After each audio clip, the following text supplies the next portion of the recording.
9 april 1948. Aua, tu casa de dinapoi, fu ghivăsită prota oară manuscriptul al Nida Boga mas Cristian. Nida Boga, sunt 70 de ani de atunci, Nida Boga îngrăpsi un textul scurtu tu ahurhita manuscriptului, iudzățea și ghivăsi prota oară a estu manuscriptul, tu casa artistului și arhitectului Gheorghe Simota, tu noaptea din 9 de april 1948 și atunci erau de adun cu noi Marcu Beza, scriitor, Tache Papahagi, profesor universitar, Gheorghe Baludima, iatru, Sterie Petrașincu, iatru, Tache Caciona, scriitor, Anastase Hâciu, dascal, Valeriu Papahagi, istoric, Anastase Vovu, inginer, Tache Șunda, colonel, Dauti, membru la Curtea de Casație, Anastas Cuciuchi, colonel, Anastas Pendifranga, iatru. Avem una mărtirie de la una sursă ale securitate care tu anul 1961 zise că Boga a spus că aua tu casa asta din apoi oamenii se adunară tu asta noapte și așa stihisi una pare de la securitate călcă una casă de vițini. Oamenii nu s-a spărară, ama ghivăsiră manuscriptul până tu bitisită și de-apoi câte un, câte doi fuziră dit casă. Sunt 70 de ani de atunci, avem tihea că putem să scutem mai este carte și vreau să vă zic când dau o zboară dit carte. Cartea este una satiră, vă ghivăsesc cu un pasaj, eu a spune tră Simota, si adră casa de dinapoi, aua și dea, și tot Simota adră palatul de la Patriarhie.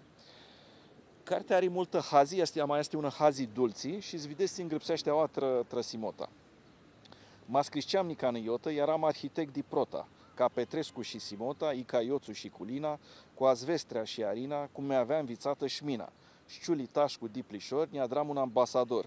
Ininga Patriarhie, năpălate cu avlie, șcaplu cum nu voi să-mi leg, ca Simota vrea ne aleg, de călugru ermă bana, toacă-ți bat și strac în bana, feamină să nu încalcă în casă, numai raos nu îniasă, să le astup și al vovu gura, țivas n-ansurăm clisura.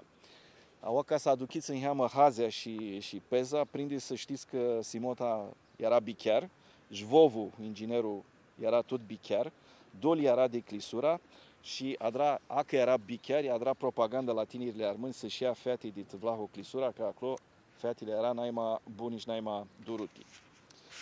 Tora, vreau să vă ghivăsesc unica una cumată de carte, ți-a spune că ți Nida Boga a avut atât mare mirachi să îngrăpsească este carte pe armânești. Și a spune tră alții armâni care sunt multul avzăstul culturi xeni, ama nu îngrăpsirea armânești. Și aduți aminte blăstemul al Constantin Belimace. Cu Papadima iar Ovid nu-i curată lugurie, cum te armâni Țivanu scrie, vrea mușa la prolox lui Euclid. Ma va din noi sibăl iertat, nu prinde și agășească locul, ca alți armâni să-l iardă focul, ți-au șgraiul scumpul a lăsat. Te-a noastră fara ei sătuți, cu is cu ov, cu ici la numă, ți-au agărșit alor mumă, armântii tot na chiruți. Cristalis, Vlahos, poeți mări, ca nu șici, n-afli de Anvârliga, Constantinov, Feroes Riga, Valoritis, în plin cu hări. Izălacosta un la greț, cu foc călăcântă preveza, Tinoi, mamarei murnuș beza, cu grailor lor dimușuteți. Al Popovici Chiriani apoi, sărbească-i bună comedie, al Bațaria părvulie, mărgăritare e Tinoi. Că sunt vruți și alăvdați, di sârghi greț aclos lăhibă, di belimace masă știbă, armântii tot n-a blăstimați. Te-ațea eu stihuri în scriu, tu stran de-a nostru în viscute, cinuși și vahi nu ajungu tute, cât grailu scumpu nu-i hiu. Tora, tu dau zboară, troaistă carte sunt o aspuși, toți intelectualii armând ditanli 30-50, ama numai și intelectualii, tută elita economică, spirituală și intelectuală armânească. Și să spune și un mare pon că himună lumii cu mulți oameni țin hilicescu individual, ama colectiv nu him iuva. Hala noastră este Șcretă. Jdzățea și Nida. Tra cântic lui Armănescu. Că de cântic neasti dor, cântic luan eu de acasă și tu aușatic nu mi-a las. Îl cântu și inima mi doare, că la noi cântic lu moare. Cântu-și lăcrini în cură, xenli grailu că n-l fură, cântic-lu în sifații blăstem, fara că ne uchirem. Și n-a lasă la Linida o întrebare. Țifțem noi tra Armâname, el și-o adră Borgea, noi ți-a drămază.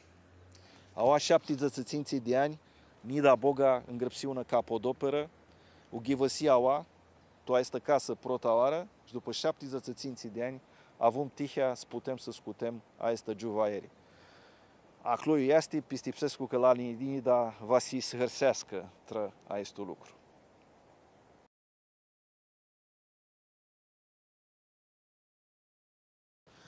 31 august 1961.